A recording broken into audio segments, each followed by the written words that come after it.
But yeah, welcome to how to follow up on your marketing budget for 2022.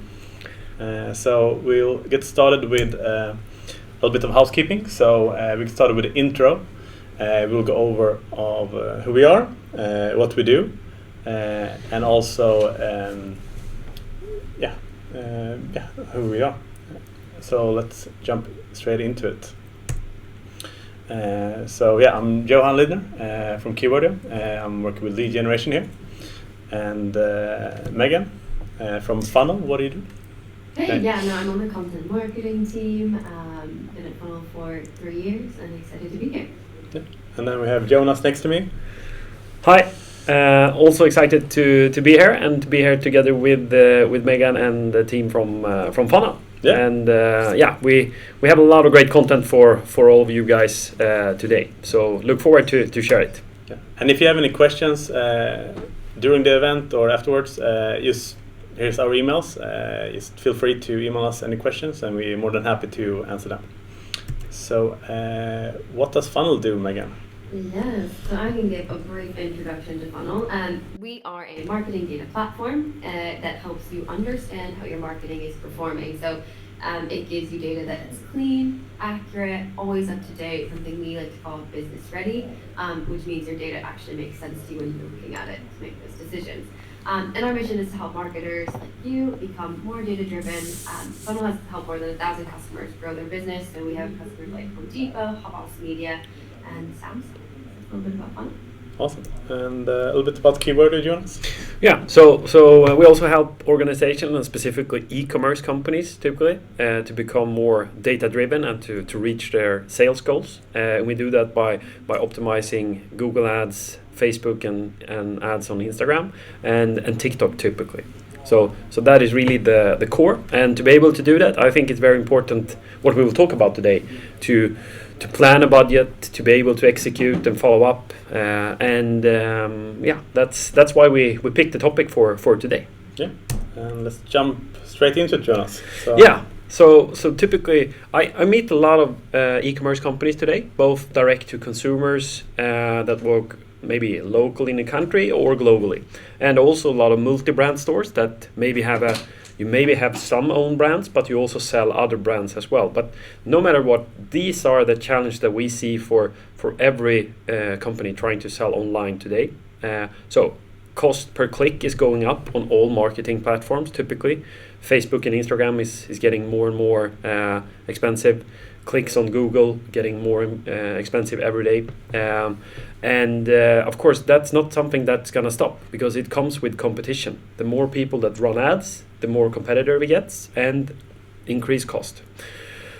Then the competence. So, for example, if you knew how to run ads on TikTok for 6 months ago and you didn't touch the platform for 6 months, I can promise you it's going to be a new game when you come back. Right? It's moving so fast. So both that and that we see when we invite people for these webinars and events, there's so many people that are changing job all the time. So as a company, if you make sure to have, of course, retention in key employees, also make sure that they always learn because what you know today, you need to learn something new for coming 6 months.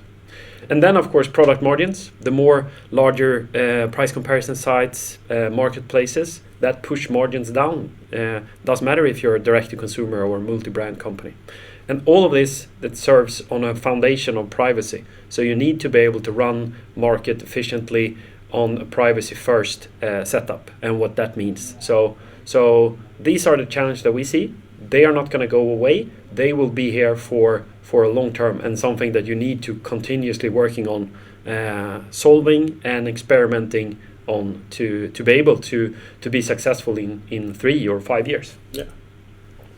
So a little recap from what we talked about on the last webinar on the budget topic. So here are the 3 most common mistakes that we see in terms of planning and executing on the budget. So we see many companies have a disconnect between the sales budget. I mean, these are the revenue goals that we should meet, or these are the revenue goals we should meet per country, for example. They are not always connected to the cost budget or the P&L. And I would say most of the time they are actually not connected to the traffic budget. So, I mean, how much traffic do you need? What do you actually need to be able to reach this continuously? So making sure that everything sticks together and that everyone can monitor and see the progress on it. This is something that we see a lot of companies missing out on this. Yeah. The second thing is that misunderstanding distribution. And for example, if you look at cost per click over a year, for example, that varies a lot depending on seasonality. Of course, when a lot of people are running ads during November, there is going to be a spike in cost per click for sure. Conversion rate will vary with season depending on how you sell your product. And for example, being aware of how the distribution looks, so you can actually say, for example, here, if you look at the conversion rate, should we have 2% conversion rate or 2.2? I mean, that is just within the distribution. But if you really come up to 3, then you have done something that is really, extraordinary, and then you're really outside the distribution. Then there is isn't interesting. So understanding distribution on these parameters is very important because they will have a super important effect on your cost of sale, reaching your target, what's the ad spend you need to reach it.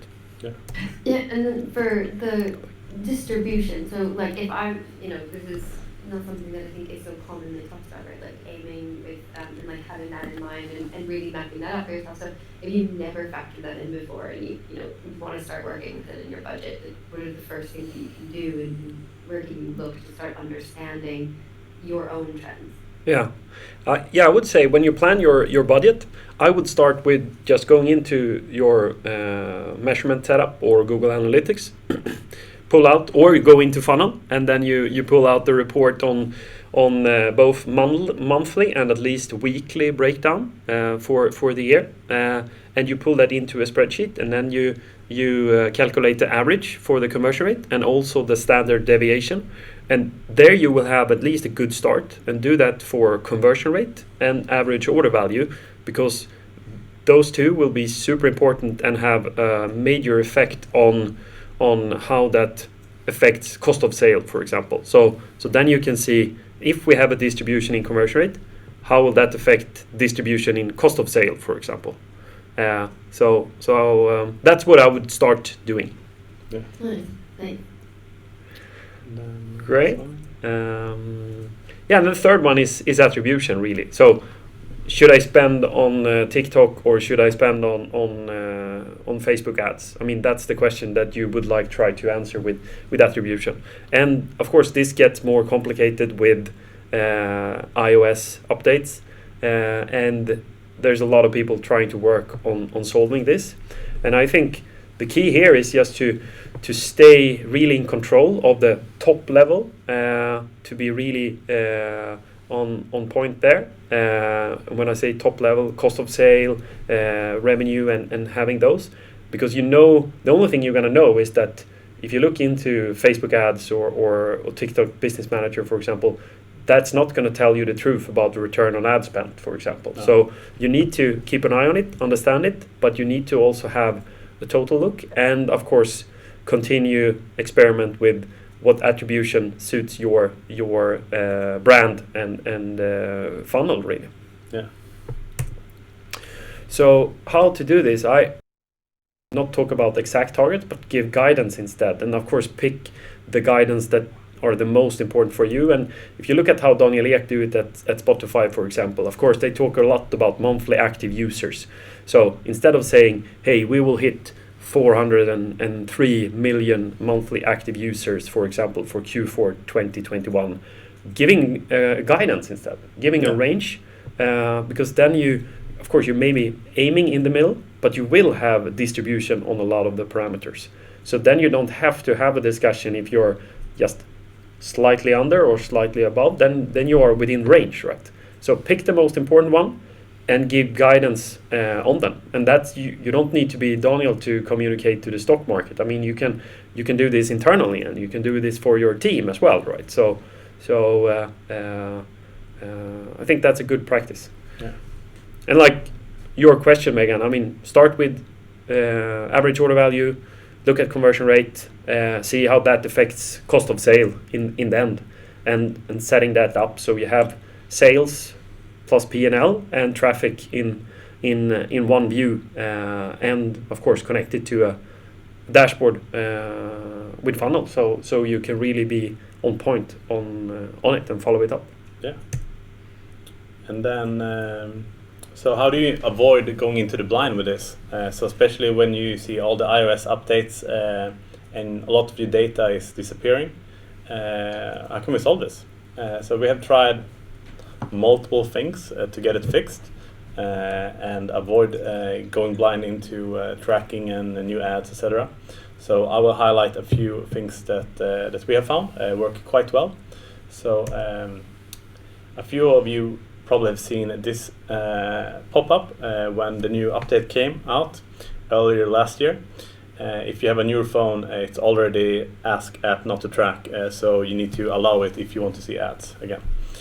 And then you need to think about the digital sales funnel. So when you're taking people from strangers, so people who never heard about your brand, to visitors, so they interacted a little bit with your brand, to leads, but actually are buying something or are very close to buying something, into customers and then later promoters, you need to take a different approach of how you do it. So in the top of funnel, with Facebook, for example, increasing the cost of like cost per click or cost per 1,000 impressions, you need to look into different platforms as well that might have a little bit lower prices. For example, TikTok.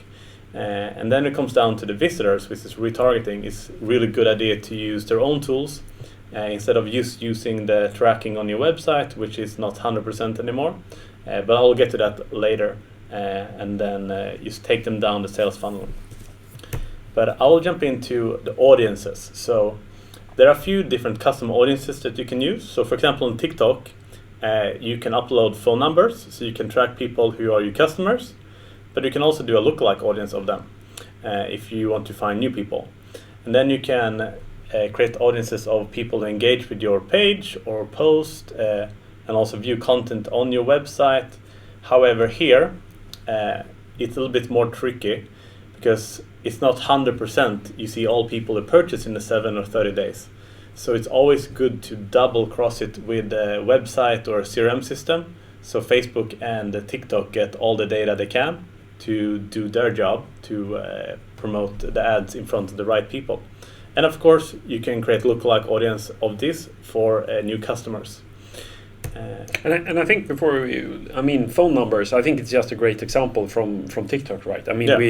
we met the local team in TikTok this morning in Stockholm, and of course it's there's new features coming all the time. Yeah, all the time. So you need to be really on top of experimenting with the new features, and of course it's also a new platform, right? But there's coming so many new features, and it's moving super fast, really. Yeah. So if you're like an e-commerce, for example, some people might only collect the emails. Here's a great example why it's quite important to also collect the phone numbers, because things like this comes all the time. And for TikTok and most social platforms, you need a phone number to verify your identity, and this is just an extra step to track who you are and also the customers.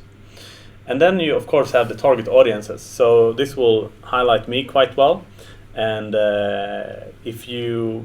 most people might just do someone who drives this car, likes winter skiing and biking and this phone and those clothes, into one custom audience.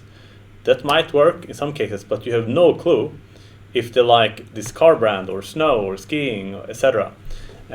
So for my recommendation, test one at a time to see if it's really work. And if you see a few audiences that work, you can blend them together. For example, someone who likes skiing and downhill mountain biking drives this car, likes snow, and have an iPhone, for an example. So you kind blend them together, so stacked audiences, and then you can combine it with ages, etc. So you get your new custom audience, and this is very important also when it comes to new platforms. So for example, on TikTok, if you get started, it will take quite a lot of time until you find who your customers are because you're starting from scratch. How much, just really quick, like how much time on average do you think it would take to start to really refine those variables and see what's working and what's not? Like, I mean, of course, it probably depends on like how much volume you can put into that with your budget, but. Yeah, again, like it takes a bit of time, and you need at least 50 events on your website per week until you can find a good answer for that. And if you have a large budget, that might be a lot faster than if you have a smaller one. So it's it would be different how much you spend a day. Okay. And then, of course, there's a few things you need to do to make it work well. So on Facebook, for example, it's very important that you set up the aggregated event measurements and verify your domain, etc., and control the events. And if you have any questions of how to do this, just let me know, and I'm happy to help afterwards. And then on TikTok, it's a little bit different, but you need to set up the pixel, the event sources, and also the catalogs if you have an e-commerce. And the good thing with TikTok on the pixel, it's already, you can see two views. So you have the views of the total events, and then you have the view of who you can target that is coming from TikTok. So in TikTok's pixel is already set up automatically from the beginning versus Facebook, for example. And then of course you need to check that all the events matches the catalogs. So if you see that someone is adding to cart this t-shirt, for example, it matches with the catalog, and you can see this within the event sources. And this is something we see that a lot of people haven't done correctly. Yeah, exactly. So if you have like Shopify, for example, it's a direct integration to TikTok, but if you don't, it's a little bit more tricky, and you need a little bit more developing skills, and it takes a little bit more time to set up, but we helped all of our clients to do it anyway, so it's a quite easy fix as long as you know what you do. Like always, if you know what to solve, then it's easy to solve, right? Yeah. And then we go to TikTok's funnel, I would say. So again here we have the awareness stage, consideration, and conversions. And as Megan asked earlier, you will take a lot of time to fill up the first funnel of awareness, especially if you have a small budget. If you have a larger budget, this might go a lot faster. And when you have enough events, so people who visiting the website or adding to cart, or seeing your video or liking your video, then they might spill over to the consideration stage. And when you have that one filled, it can pour over to the conversion stage. So again, depending on your daily budget, but this might take from like a few weeks to a few months. It's very based on the situation. So I will show you one of our clients that we do TikTok ads on, and I'll show you example of the 3 different ads stages. So the first one, it's a quite general ad. It doesn't really have a clear CTA, but it's showing a video. So our goal with this is just get people to watch the video, and if they're interested, they can visit the website, but it doesn't prompt people to buy anything. And this is the example of the video.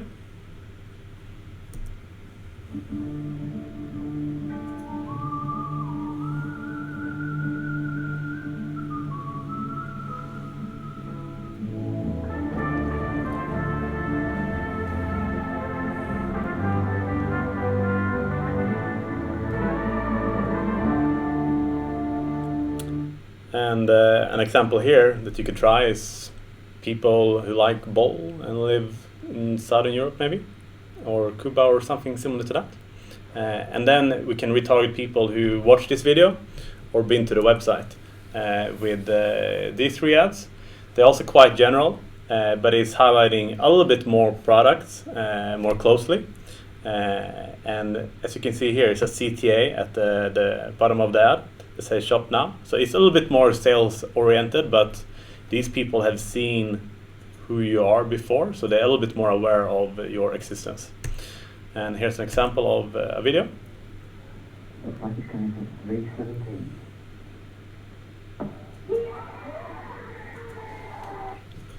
And if you click, like, for example, any of these ads, and watch a product, you can be highlighted with this is 2 examples of like swimwear or underwear, and then this will lead exactly to the shopping page instead of the landing page. So this will be more product oriented. So this is an example of the product, highlighting like showing the products more closely. So this is like swimwear, for example.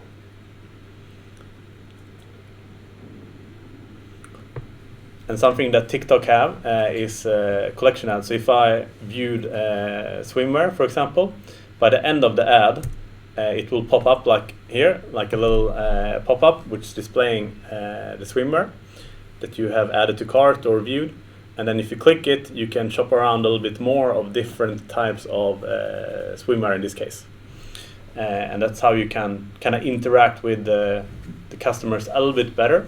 So on Facebook, for example, is quite hands-on, pushy sales, but here they focus a little bit more on the customer experience. So if you don't watch till the end, you won't see that it's a catalog ad, for example. And then we have a few recommendations here. So of course you should use Facebook and TikTok's own tool. You can re-engage or use engagement, people who engage with the site or the ad to retarget them, people who viewed X amount of your videos, or if you do lead generation, you can do people who opened the form but didn't submit, etc. And then of course you should sync your website and your CRM system with the platforms, so they get double data, so you can be more accurate. And then of course you need to have UTM tags to keep track of where the traffic is coming from. So does TikTok have something similar to how Facebook has AEM, their aggregated events measurement? Do they have kind of some restrictions, or is it a little bit more not free, but how are they dealing with some of the iOS restrictions, like Facebook, or not at all? Or? You mean TikTok? If they TikTok. Okay. And TikTok, do they have a version of AEM or something like that? Yeah, they do. So in their pixel is already 2 steps to see it. So you can see all the traffic that's on the website, and it's usually pretty accurate of what's going on the website. And then you have the TikTok's measure of see what traffic is going through, and that's what they can see, and that's what you can retarget on. So it's already set up from the beginning. Oh, very nice. They might have had an advantage because they were they've been building within this time, I guess. Yeah. Exactly. But I think also like you talked about, like collecting more data, combining it with first party data, and also understand what is a click on TikTok. I mean, we see a lot of companies that, well, we tried TikTok but didn't work, right? So I think the experiment hasn't been that systematic, and they haven't done it the right way. That's quite common, right? Yeah, exactly. And then it's over to Megan to keep an eye on your budget. So. Yeah. All right. So I'm going to talk about how to keep an eye on all of these campaigns that you're running and making sure that you're reaching those targets, that you set all your budgets and everything like that. So it's always nice to start out with an analogy, right? And one that we use sometimes is looking at the job of a digital marketer in terms of an airline pilot, which I know it sounds a bit far-fetched, but please just bear with me.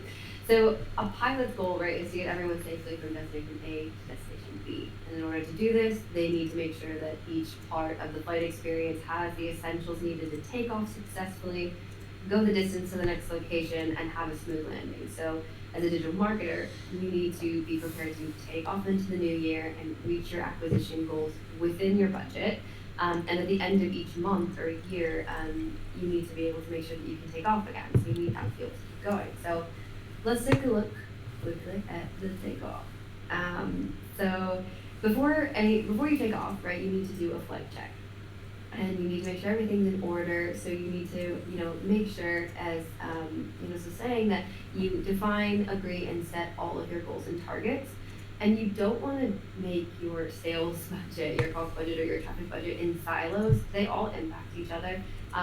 So you want to make sure that you're looking at them together and you're setting targets for them, and that you're able to monitor them together as well. So that if something happens with one, you can kind of see how they're dependent rather than independent. And then also think about what experiments you want to run and make sure, like you consider how much space do you think you're going to need in that budget to run those types of experiments. If you're trying a new channel, if you're going to try a new type of program, what's your minimum that you actually need to, reach those targets? And then what's the margin that you need to be able to run those experiments and not totally flop, right? Yeah. And we like to break your goals down daily. So, you can set your overall targets for yearly and a quarterly basis, but it's nice to have that daily overview. You obviously don't want to overanalyze, but it's nice to see that as you're going along, you're kind of reaching that minimum day to day to get you where you want to go. And you have that red flag to say, hey, something's going on here. We need to dig into this a little bit more. And that leads into just the most critical requirement, I think, and this is where funnel comes in, is you need to have a system to get everything in one place. We think of this as like checking your flight instruments. So you want to make sure the data is flowing in, you can see everything you need to in order to make important decisions while you're flying.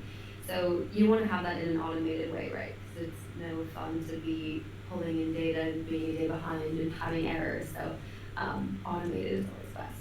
Yeah. And now we're flying. So we're up in the air and the campaigns are running. So the most important thing is, right, you want insights on how your marketing campaigns and channels are actually performing, and you want this sooner rather than later. I think like timeliness is important here so that you can, maybe optimize and shift the budget where you need to in time, or maybe like you can take a look and say, oh wow, we really overspent this week, what's happening?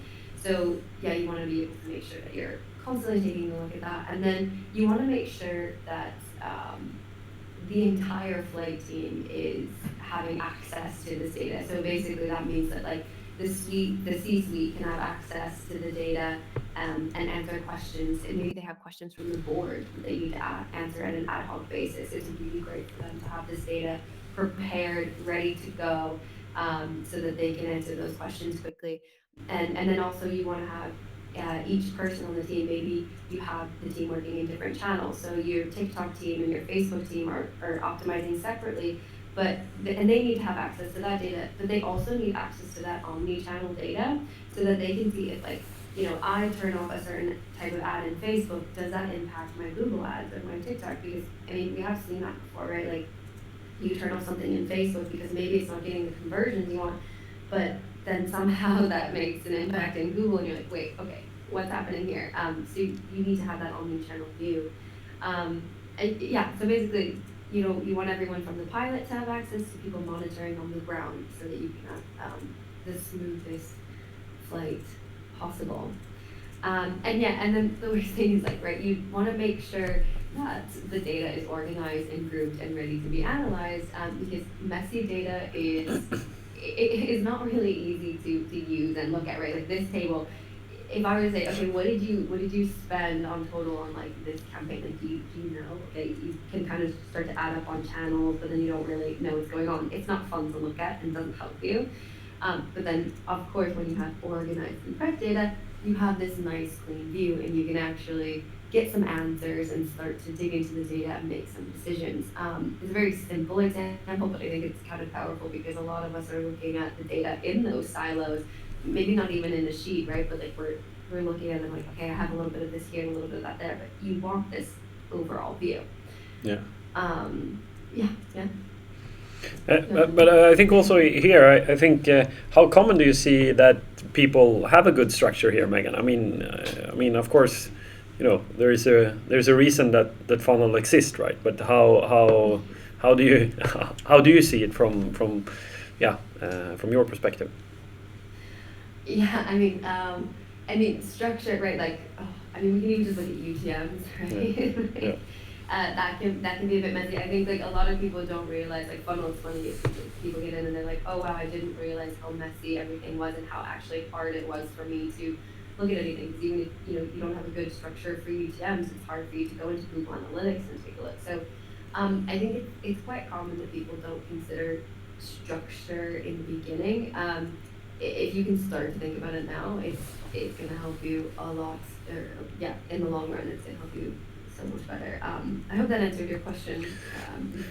Yeah, but I think well, this one is like you said is also. I mean, it looks simple as well, right? But I mean, that's also the key to really be able, and also with I think with what I mentioned with attribution, for example. The only thing you know is that the individual channels, they are not going to tell you the truth. So you need to really stay in control of top level and of course improving each channel, but having control of total spend, cost of sales, and top level metrics. I see a lot of companies doesn't do this good enough and has a great opportunity to improve here.